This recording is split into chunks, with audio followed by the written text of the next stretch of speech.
हाँ देखो बेटा, निम्नलिखित समीकरण के मूल पूर्ण वर्ग बनाकर गुणनखंड कीजिए, गुणनखंड द्विघात समीकरण हल कीजिए। ऐसे लिख लो, द्विघात समीकरण हल। आवाज मत करो। द्विघात समीकरण बनाते हल कीजिए। ट्रिक मैंने बताया, सबसे पहले तुम्हें क्या करना है, दो को क्या करना, कॉमन। देखो दो यहाँ कॉमन हो गया ना। यहाँ मैं बोला हूं कि अगर नहीं है तो उसके कहां आ गया, नीचे। अब प्लस 3/2 बराबर 0। अब ये 2 0 के कहां चला जाएगा, नीचे। कहानी 2 का क्या हुआ, खत्म। अब हमें a² माइनस 2a का मान x जो चाहिए उसको चुपचाप ऊपर लिख लो, और जो हमें नीचे चाहिए जस्ट इस जो संख्या दिया हो उसका हमें कई गुना, 2 गुना, 2 गुना 4। बस अब इसी को एक बार प्लस और एक बार इसी को माइनस, और 3/2 बराबर 0 अपने स्थान पे। यहां से लेके यहां तक एक फार्मूला पे हो गया। यह किस फार्मूला पे हो जाएगा, a माइनस बी का होल। यहां माइनस है तो यहां माइनस, अगर प्लस है तो प्लस। अब 7 49, 4 चौके 16, बाकी अपने स्थान पे। अब इस यहां पे डिटेलिंग देख लेना, जिसका नहीं लगा। x माइनस 7/4 का होल स्क्वायर, माइनस गया तो प्लस, माइनस गया तो क्या होगा प्लस, अब प्लस गया तो क्या होगा माइनस। अब x माइनस 7/4 का होल स्क्वायर, 16 से 16 कट गया, 2 8 16, 8 3 24। अब यहाँ पे अगर 49 में से 24 घटेगा तो यहाँ पे होगा 25/16। अगर हम इसका वर्गमूल ले लेते हैं, वर्गमूल लेने पर, तो यहाँ पे x माइनस 7/4 का होल स्क्वायर, 5 और 16 का 4, अच्छी ने एक बार प्लस और एक बार माइनस। अब यहाँ पे एक बार धनात्मक, एक बार धनात्मक से, और एक बार यहाँ पे लिख लेते हैं ऋणात्मक। एक बार धनात्मक और एक बार ऋणात्मक। माइनस, और जब वर्गमूल लेंगे तो 2 भाग का भी कहानी। x माइनस 7/4, एक बार प्लस वाला और एक बार यहाँ पे माइनस। अब यहाँ पे जब माइनस गया तो यहाँ पे प्लस, और चिन्ह हो जाएगा 7 5 12/4, 4 तिहाई 12, और यहाँ पे माइनस 5/4, माइनस गया तो प्लस, 7 में से 5 घटेगा 2, काट देंगे 1/2। तो अब हमारा जो आंसर आ जाएगा 3 और 1/2, यही सारा आंसर हो गया। देख कर ध्यान से समझ लेना।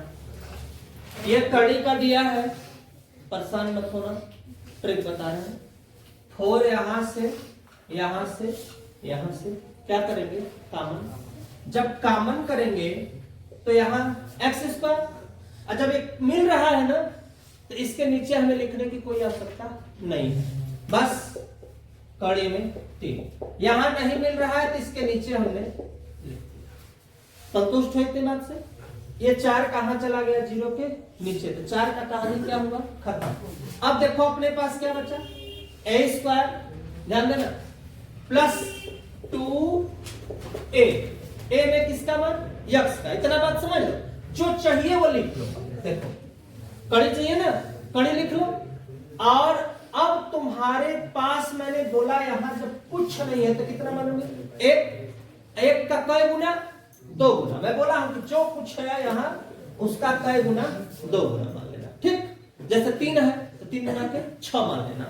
अब जो चीज तुम मानो ना उसी को एक बार में प्लस करना, एक बार में माइनस करना। समझो बात को, 2 दिया 2 और प्लस 3/4 0 प्लस। बात समझ में आ गई अच्छे से? यहां से लेके यहां तक किस सूत्र पे हुआ? a प्लस बी का क्या होल। यहाँ प्लस था ना तो प्लस लेना, माइनस रहेगा तो माइनस रखना। फिर बचा क्या? कड़ी में 3 कड़ी में 3 1 3 2 दूना के 4। इससे क्या हुआ? कट गया ना। अब हमें कोई मतलब नहीं है। अब यहाँ पे x प्लस कड़ी में 3/2 पे क्या होल स्क्वायर। इसका मतलब ये सवाल कई बार बाबू? 2 बार। तो 2 बार कर लो आराम से। देखो x प्लस कड़ी में 3/2 यहाँ पे दिया हुआ है ना। और जब ये चीज हमारा क्या हुआ? कट गया, उसका कोई मतलब हमें नहीं निकलता है। तो जब मतलब नहीं निकलता है तो बराबर में क्या रखोगे? 0। और जब प्लस जाएगा ना तो यहाँ पे क्या हो जाएगा? माइनस। और सेम एक बार और रखोगे, क्योंकि 2 बार है तो दोनों बार में हमारा सेम ही पार्टिकल्स बनेगा। प्लस गया तो क्या हुआ? माइनस हो गया बटा 2। तो जो मेरा आंसर आया, मूल जो आया, कड़ी में 3/2 माइनस कड़ी में 3/2, यही अपना क्या हो गया? आंसर। स्क्रीनशॉट ले लो, नेक्स्ट क्वेश्चन में। देखो इसमें एक सवाल दिया है ना, पहले 2 इसमें से क्या करोगे? कॉमन।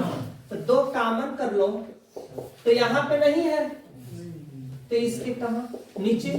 यहाँ है तो नीचे लाने की कोई आवश्यकता हमें नहीं ना है, क्योंकि 2 दूना के 4 2 मिल जाएगा। 2 कहां जाएगा? 0 के नीचे। अब इस सिचुएशन में इसका मान क्या हो जाएगा? 0। इसलिए इसको लिखने की हमें कोई आवश्यकता नहीं है। अब a² 2a, देखो आ गया तक ना, 2a हो गया। अब इसके बाद हमें 2 चाहिए, 2। तो मैं बोला हूं ना, इसी का 2 दूना के 4। एक बार प्लस में, एक बार माइनस। प्लस 2 बराबर 0। यहां से यहां तक x प्लस 1/4 का क्या होगा? Whole square. एक का गुणा करेंगे हम लोग, 1 1 का 1 4 4 पे 16 बराबर 0। माइनस गया तो क्या होगा? प्लस। तो अब यहाँ पे जो सिचुएशन आया, माइनस गया तो यहाँ प्लस, प्लस गया तो क्या हुआ? माइनस। ठीक, 16 दूना 32। अब यहाँ पे 8 माइनस 32/16। अब 32 में से अगर हम घटाएंगे ना तो माइनस 31/16, माइनस 31/16। इसलिए ये ऋणात्मक में है। जो एक कौन सी संख्या है? काल्पनिक संख्या है। तो काल्पनिक संख्या में कभी भी हम काल्पनिक संख्या का वर्गमूल नहीं निकाल सकते। कभी भी अगर ऋणात्मक संख्या है तो उसका 16 का तो 4 हो जाएगा। अगर माइनस नहीं रहता ना तो कड़ी में 31 हो जाता। लेकिन माइनस होने की वजह से, जो कि एक कौन सी संख्या है? काल्पनिक, तो यहां शो करोगे, क्या लिखोगे? इस समीकरण का कोई अस्तित्व नहीं है। क्यों? क्योंकि माइनस 31/16 एक कौन सी रेखा है? काल्पनिक रेखा है। लिखना चाहो लिख सकते हो। इस समीकरण का कोई अस्तित्व, कोई हल, ऐसे लिखना, कोई हल नहीं होगा। क्योंकि माइनस 31/16 एक कौन सी काल्पनिक क्या होगा? संख्या है जिसका वर्गमूल नहीं होगा। ये पढ़ना है, इसका भी वर्गमूल होगा लेकिन क्लास 11 में होगा। इस माइनस की जगह एक संख्या लिखा जाता है आई, तो ये अभी तुम्हारे सिलेबस में नहीं है। तो हमें बस इतना ही करके चुपचाप क्या कर देना है? छोड़ देना है।